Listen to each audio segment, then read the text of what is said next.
ये है BDTV news. यहां खबरें डर से नहीं, जमीर से बोली जाती हैं। अगर आप भी सच्ची आवाज के साथ हैं तो वीडियो को लाइक करें और चैनल को सब्सक्राइब करें। बिहार में मुख्यमंत्री नीतीश कुमार की योजना के तहत 1,56,00,000 महिलाओं के खातों में 10-10 हजार रुपए भेजे जा चुके हैं। सरकार का कहना है कि यह राशि महिलाओं को छोटे मोटे काम शुरू करने में मदद करेगी।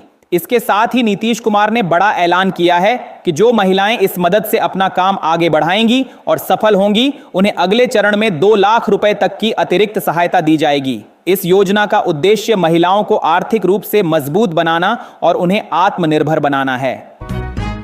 प्रधानमंत्री नरेंद्र मोदी ने हाल ही में दुनिया की सबसे ऊंची भगवान राम की मूर्ति का अनावरण किया है। खबर है कि यह भव्य मूर्ति इतनी ऊंची है कि अब कई किलोमीटर दूर से भी भक्तों को प्रभु के दर्शन हो सकेंगे। इस अनावरण से लोगों में उत्साह और श्रद्धा का माहौल है। दूर दूर से लोग दर्शन के लिए आने लगाए हैं। यह मूर्ति राम भक्तों के लिए एक नया धार्मिक और सांस्कृतिक केंद्र बनेगी और कहा जा रहा है कि यह न सिर्फ श्रद्धालुओं बल्कि पर्यटन के लिहाज से भी महत्वपूर्ण साबित होगी। श्री सांवरिया सेठ मंदिर में इस बार चढ़ावे ने इतिहास के सभी रिकॉर्ड तोड़ दिए हैं। मंदिर में आए दान को देखकर प्रशासन भी हैरान है। श्रद्धालुओं ने भारी मात्रा में सोना, चांदी, नकद और कीमती आभूषण चढ़ाए, जिसकी मूल्य संख्या पहले कभी इतनी नहीं पहुंची थी। मंदिर ट्रस्ट के अनुसार इस बार चढ़ावे की मात्रा कई गुना बढ़ी है और इसे सुरक्षित रखने के लिए विशेष व्यवस्था की गई है। भक्तों का मानना है कि सांवरिया सेठ की कृपा से उनकी मनोकामनाएं पूरी होती हैं, इसलिए दान लगातार बढ़ रहा है। यह रिकॉर्ड चढ़ावा पूरे क्षेत्र में चर्चा का विषय बना हुआ है। हांगकांग में हुई भीषण आग में 8 टावरों में करीब 4,600 लोग फंसे हुए थे और हादसे में अब तक 128 लोगों की मृत्यु हो चुकी है। यह पिछले 77 सालों में शहर का सबसे विनाशकारी अग्निकांड माना जा रहा है।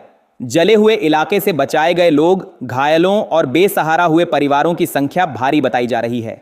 राहत कार्य जारी है, लेकिन अभी तक भयावह तस्वीर सामने है। हादसे के बाद अधिकारियों और स्थानीय प्रशासन ने तुरंत जांच शुरू कर दी है ताकि घटना की असली वजह सामने आ सके और भविष्य में ऐसे हादसे न हों। एक मुस्लिम महिला सांसद जो हमेशा हिजाब में रहती है को लेकर अमेरिका के पूर्व राष्ट्रपति डोनाल्ड ट्रंप ने कड़ा हमला बोला है।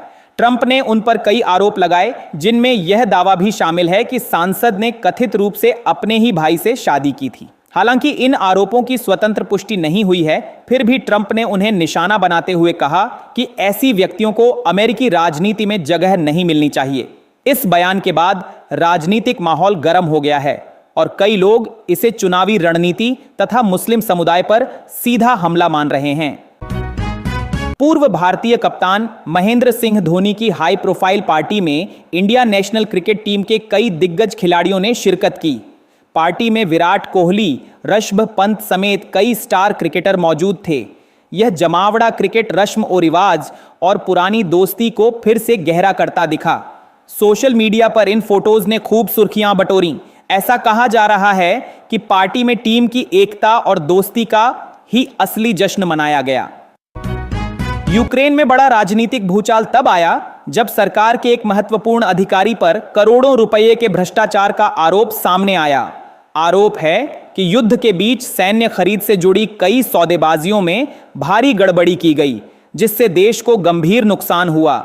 यह वही अधिकारी था जिस पर रूस के खिलाफ लड़ाई में बेहद भरोसा किया जा रहा था। मामले के खुलासे के बाद राष्ट्रपति वोलोदिमिर जेलेंस्की ने तत्काल जांच के आदेश दिए हैं। इस घोटाले से सरकार की छवि पर दबाव बढ़ गया है और इसे युद्ध काल में यूक्रेन के लिए सबसे बड़े आंतरिक झटकों में से एक माना जा रहा है। नीतीश कुमार के सीएम हाउस में 2 नए चेहरों की विशेष एंट्री हुई है, जिन्हें उनकी कोर टीम का हिस्सा बनाया गया है। दोनों का नालंदा से करीबी जुड़ाव बताया जा रहा है, जिसके बाद राजनीतिक हलकों में कई तरह की चर्चाएं तेज हो गई हैं। माना जा रहा है कि आगामी राजनीतिक रणनीति, संगठनात्मक बदलाव और क्षेत्रीय संतुलन को ध्यान में रखते हुए इनकी नियुक्ति की गई है। सूत्रों के अनुसार मुख्यमंत्री इन दोनों पर भरोसा करते हैं और प्रशासनिक तथा राजनीतिक फैसलों में इनकी भूमिका बढ़ सकती है। नालंदा कनेक्शन सामने आने के बाद यह कदम सत्ता समीकरणों में महत्वपूर्ण माना जा रहा है।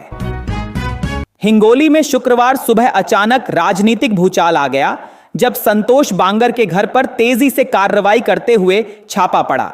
जैसे ही यह खबर फैली, जिले के नेताओं और विधायकों के पैरों तले सचमुच जमीन खिसक गई।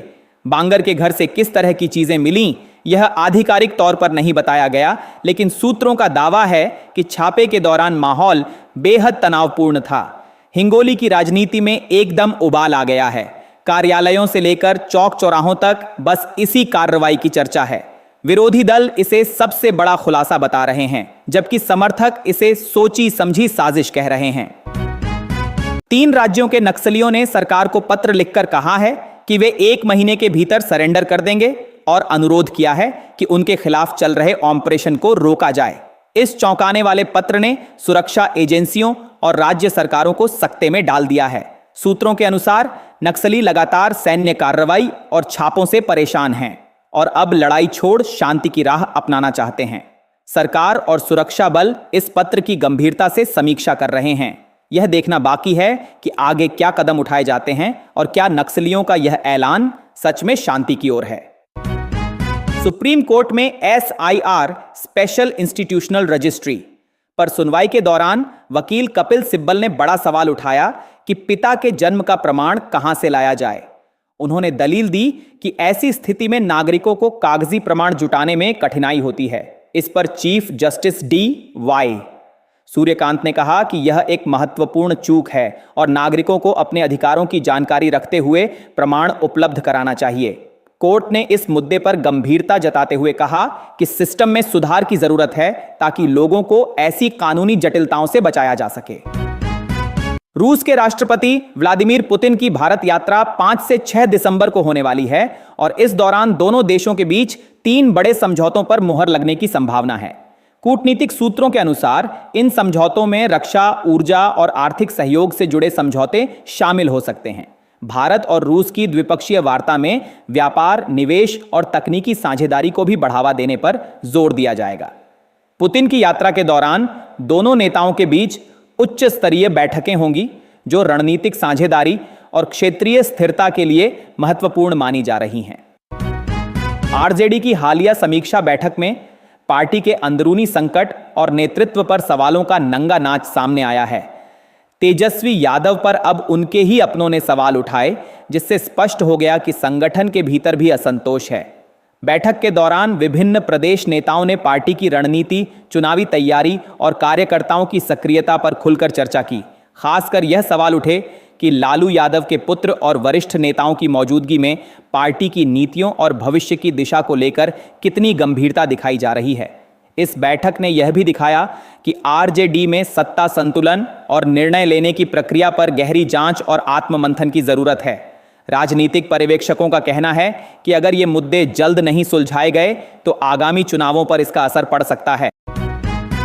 बिहार की राजनीति में BSP बहुजन समाज पार्टी को बड़ा झटका लगा है। एक ऐसा विधायक बनाने वाले प्रदेश प्रभारी ने अचानक पार्टी छोड़ने का ऐलान कर दिया है, जिससे मायावती की पार्टी की स्थिति सवालों के घेरे में आ गई है। राजनीतिक विशेषज्ञों के अनुसार यह कदम BSP की बिहार में पकड़ को कमजोर कर सकता है। बताया जा रहा है कि यह नेता पार्टी की नीतियों और संगठनात्मक ढांचे से असंतुष्ट था। अब सवाल उठ रहे हैं कि इस नेता के जाने से पार्टी की चुनावी तैयारियों और रणनीति पर क्या असर पड़ेगा। विरोधी दल इस मौके का फायदा उठाने की तैयारी में है। बांग्लादेश की सीमा पर घुसपैठियों की लगातार बढ़ती संख्या ने राजनीतिक और सुरक्षा चर्चा को तेज कर दिया है।